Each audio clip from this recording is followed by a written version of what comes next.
This is 32-year-old Bionca Ellis. She's casually holding a kitchen knife, stalking a mother and her 3-year-old child through the supermarket. Just minutes after the mother heads back to her car, Bionca strikes. 911, what is your emergency? There is a child. He's bleeding all over the place. We're at North Olmsted Giant Eagle. Don't worry about me. Don't worry about me. You have a pulse.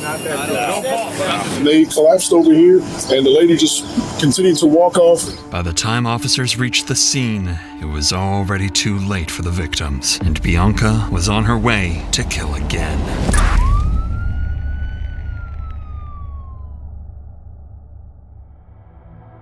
On June 3, 2024, 32-year-old Bionca Ellis would make her way to the North Olmsted police station with her wheelchair and suitcase. Bionca is seen entering the building, where she spoke briefly with a few officers at the front desk. After just a few minutes, Bionca turned around and left the station. Unbeknownst to anyone at the time, this seemingly ordinary interaction would become the catalyst for a shocking, brutal crime. Bionca decides to ditch her wheelchair and walks just across the street to the Volunteers of America thrift store. Here she comes up with a disturbing plan.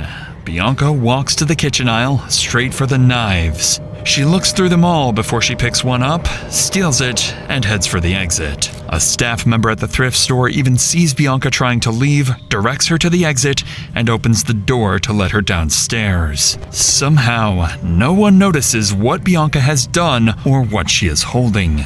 Bionca decides to head next door to the Giant Eagle supermarket. Even more strangely, she attacks a pole with the knife. CCTV cameras then catch Bionca entering the supermarket, passing by many innocent shoppers. She scans the area, looking for a target to attack. Devastatingly, it would only take Bionca a few seconds to find the most innocent victims: a defenseless mother with her child.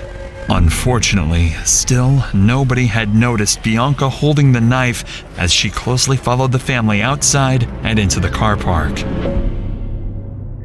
Bionca had brutally attacked both the mother and her son. 3-year-old Julian was attacked in the face and back while he was sitting in the grocery cart. When his mother, Margot Wood, tried to pull him to safety, she too was stabbed in the shoulder.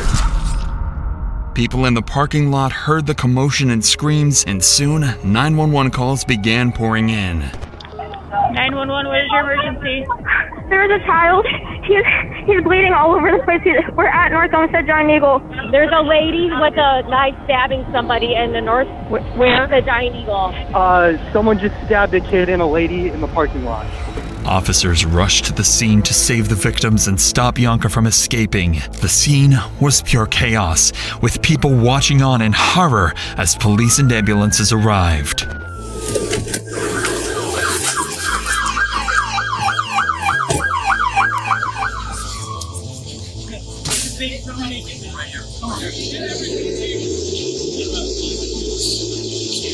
Get these off? So, yeah. Get that off. Good. Okay. Good. All right. Good? Let's go. Yes, all Westlake guys. Let me know when you're ready. Ready? Let me know when you're ready. Let's get him on the car. Okay, let me know when you're ready. Here we go. Ready? 3. I'm going to get a beat 2. Ready? Get this out. Go. Go. Good. We're gonna get our pads on. Okay. Don't worry about me. Paramedics raced the boy to the ambulance, desperate to save him, while police scrambled to gather witness statements and figure out where Bionca fled before she could harm anyone else. And just stab. She say anything? No, I didn't hear anything. I had my windows out. I didn't hear anything. All I heard was just screaming, and the lady grabbed her child up out the cart, and that's when it fell over, and they collapsed over here, and the lady just continued to walk off, and that's when everybody just kind of came out of nowhere. Yeah. And I got out. One guy, he said, "What happened?" I said, "I don't know. I'm going to go look." And being on this side, I hear a scream. I look back, and she's just dead. Yep, right down.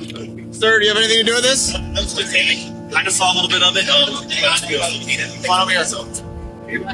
Rolling. We got Luke washing his hands up.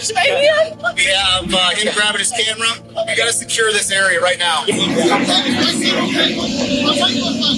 It was at this moment that Julian's father would arrive on the scene. Is that your son? Yes, Jim. Okay, come here.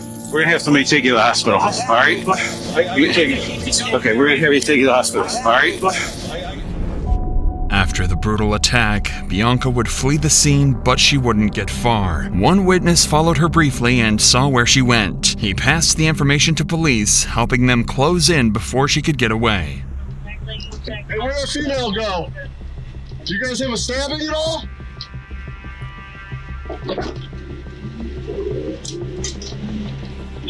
Black female wearing all black, walking towards the ring road, black leggings, black top, she's got the legs with her. But this girl said my caller said she could see her now, she's walking out towards Dover, closer to she put her legs up. So there's blood on the legs.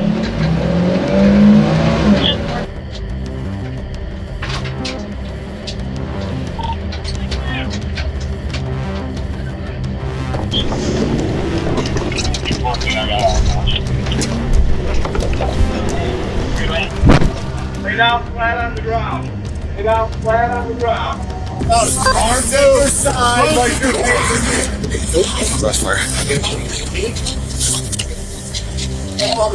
Rule 11, I need a car to go help the kid. These are the first couple aisles. Where's your cuffs?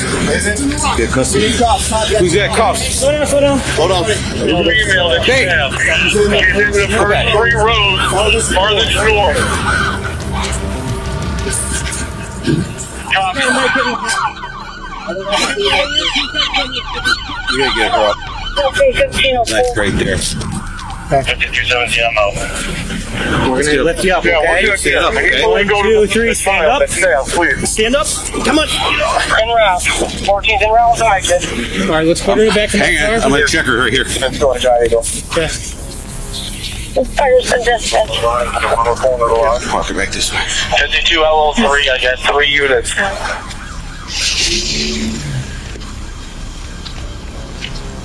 Take your seat. We crank up the AC for you, okay? Thankfully, officers were able to locate and arrest Bionca before she could strike again. Now, officers had to figure out why Bionca had decided to carry out this attack. So police began by looking at her criminal record. This is where they would discover Bionca had been arrested just 2 months earlier for trespassing, but her motive behind this would be most interesting.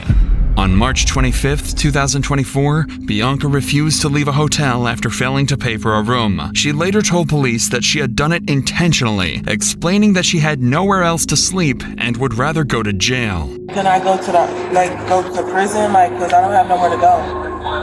Well, you haven't done anything to go to jail. But I don't have any money to have a bed to go to sleep in. I'm not even from here. I'm from Ohio. And this wouldn't be the only run-in Bionca had with the police. Earlier that year, Bionca had talked about committing murder to a police officer. This incident took place at a woman's shelter in Cleveland, where she told the officer she used a gun to kill people in Bakersfield, California. But after seeing Bionca's odd behavior, the officers would ignore her outrageous claims and let her go. These events point to Bionca being a severely disturbed individual, driven by impulse and clearly detached from any sense of reality. Detectives would later discover the reason Bionca visited the police station earlier that day, to ask about cash she believed officers had taken during a previous arrest, but they told her they didn't have it or anything else to return. At the time, it seemed like a harmless exchange, but that brief encounter would turn out to be the catalyst for the horrifying crime that followed.